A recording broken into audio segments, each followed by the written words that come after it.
it's easy to become bitter about life and to become angry because, of course, life is difficult and it's full of disappointments. And people are also subject to betrayal on the part of themselves and on the part of people that hypothetically care for them. And so it's easy to get bitter and to be resentful. And resentment is a very useful emotion, even though I think it's one of the most damaging emotions if it's not dealt with properly. So if you're resentful, it basically means only one of two things. It either means you should grow up and quit whining and get on with your life, or it means that you're being subject to tyrannical forces of one form or another, maybe emanating from you, maybe a consequence of the natural environment, maybe a consequence of society. You're being subject to tyrannical forces and you're not putting your own best interests forward, like in that broader sense that I described. And I don't mean your selfish, narrow interests that only serve the purposes of instantaneous gratification. I mean your own best interests in terms of developing your character over the span of your life.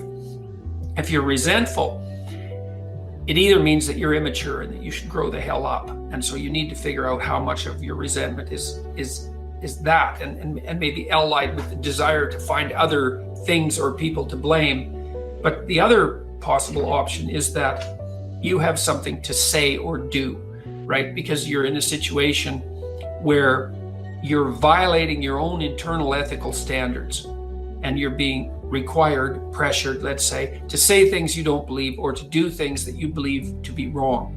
And you need to start to strategize and plan how you can rectify that so that you can say what you mean. Like if you're negotiating with a marital partner, for example, and there are issues in your marriage that aren't making you happy, well, the first thing is you have to take note of that, right? To see that you're actually unhappy. The second is that you have to be willing to engage in a certain amount of conflict, because in order to sort out what's disturbing you, you're going to have to lay your concerns out on the table and say, well, look, this is bothering me. You don't have to say, well, I'm right and you're wrong and you have to fix this. You have to say, well, I've noticed that this pattern of interaction or lack of interaction, say, in our relationship is making me resentful and angry. And the danger of that, of course, is you're going to take it out on yourself and your partner. The danger is passive aggressiveness. You know, you're not going to respond to your partner positively when they do something good if you're resentful about them.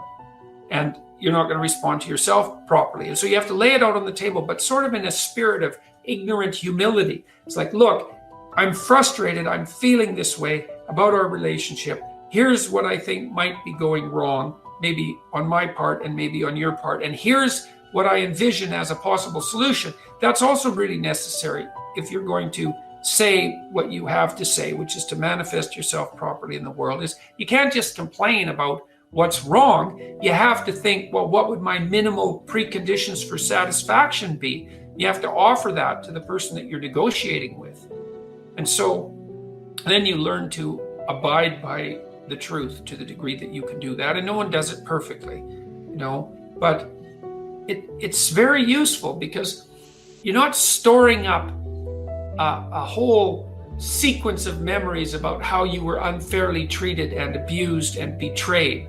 Instead, you're trying to stay on top of it and to note your unhappiness and dissatisfaction when it manifests itself, and to accept that that's the case, and then to analyze that to see if it's your problem, like I said, with regards to maturity, or if it indicates that there's an injustice in the manner in which you and the world are interacting, and then to work to set that right, even in small ways. And so it's a matter of characterological development, and that makes you stronger over time. In the future authoring program, we built this section where you have to outline your most dismal future, right? What your future would be like if you let all your bad habits and characterological weaknesses have the upper hand. And the reason we did this is because you can't straighten yourself out merely as a consequence of hope. Let's say you lay out a vision for the future and you think about what your life would be, what you'd like your life to be like. And then that makes you hopeful and it motivates you because it gives you something worthwhile and higher order to work for, right? And that's useful. That's positive emotion working for you, because positive emotion is experienced in relationship to goals. But it's not as useful as also being chased by something you're terrified by. And if you have a good sense of how you'd fall apart if you stayed weak, and just exactly what kind of hell that would be, then when you determine to do something like to tell the truth and to say what you think and to not do things that you hate, then you're going to be pulled along by the purpose that your vision has provided for you, but also pushed along by your desire to avoid the worst forms of hell that you've already outlined for yourself personally. And that can also help you be brave enough to stand up in a situation that would require conflict, because if you have something to say and you have something to negotiate about with someone, then there's going to be a certain amount of conflictual dialogue that accompanies that, right? To lay out a set of problems and to describe the fact forthrightly that those problems characterize a relationship, and then to seek for solutions, is quite stressful in the short term. And it's really easy to avoid. And so people avoid it all the time. And then they store up grievances across the span of their relationships. And eventually the grievances mount to the point where they return in monstrous form and just eat everything up. That's where you get divorces, or that's where you explode at your boss and end up fired, or that's where you develop high blood pressure over 15 years because you can't stand all the accumulated monsters in your closet, and you drink yourself into oblivion because you can't stand your life. That's all, very counterproductive. But it's easy to avoid that necessary conflict on a moment-to-moment basis because it's very stressful to speak forthrightly about genuine conflicts, especially when you're dealing with important parts of your life. But otherwise you don't straighten them out, and then you have to carry all that forward. So you need to be terrified of the consequences of not speaking your piece. And that can counterbalance the terror of actually trying to have a conversation. So, and you also have to look with regards to the shadow ideas, like you have to get in touch with the depths of your anger. Lots of people are resentful about all sorts of things. They're resentful about, women, and they're resentful about men, and they're resentful about the patriarchy, and they're resentful about the left wing, and they're resentful about the right wing, and they're resentful about politicians, and they're resentful about the cataclysmic force of nature and its ability to make people sick and suffer, and they're resentful about their own inadequacies and about their bad parenting, and God, the list is just bloody endless, and that can make you very, very angry. That's part of that resentment. And cynical and bitter and dark and full of fantasies about destruction and the desire to bring things down and the wish that everyone else suffered and the desire to shake your fist at God. And all of that's really dark.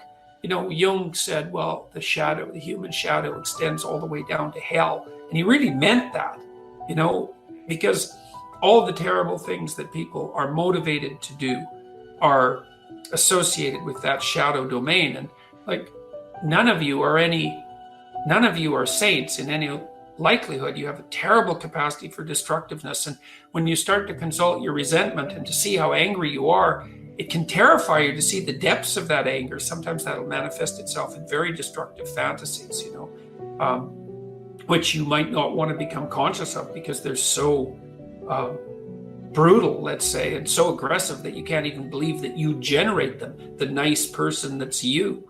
So it's quite frightening to open that door and see all that, and that also associates you with the entire dark shadow of mankind, right? The satanic element of the human character.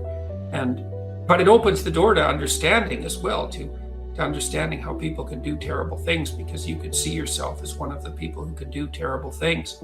That's really useful, because then maybe you start to be motivated to be the sort of person who wouldn't do terrible things.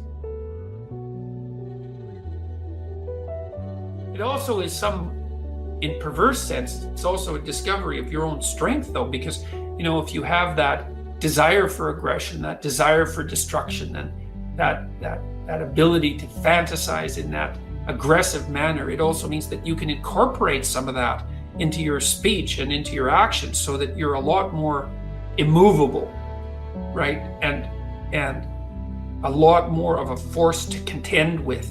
It can give you some respect for yourself when you realize that you're a force of destruction. as well as creation. And then you're also more likely to treat yourself with a bit more intelligent caution, to know that part of you is a ticking bomb in some sense that can go off.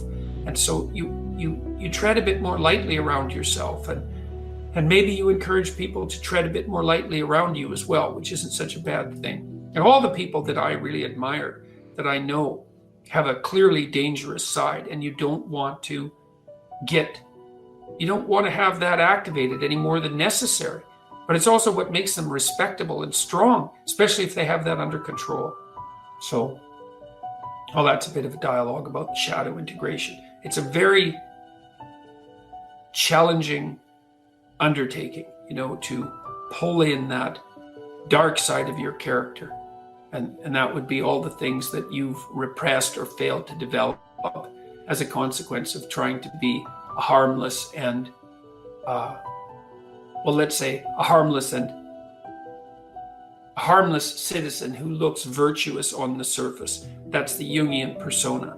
And you need that because everybody needs a mask that they wear in public, like a suit, so that we can tolerate seeing each other on the street. We don't have to look right into our depths every time we interact. We need that persona, but that has to be transcended. And the way to transcend that is to integrate the darker parts of the character.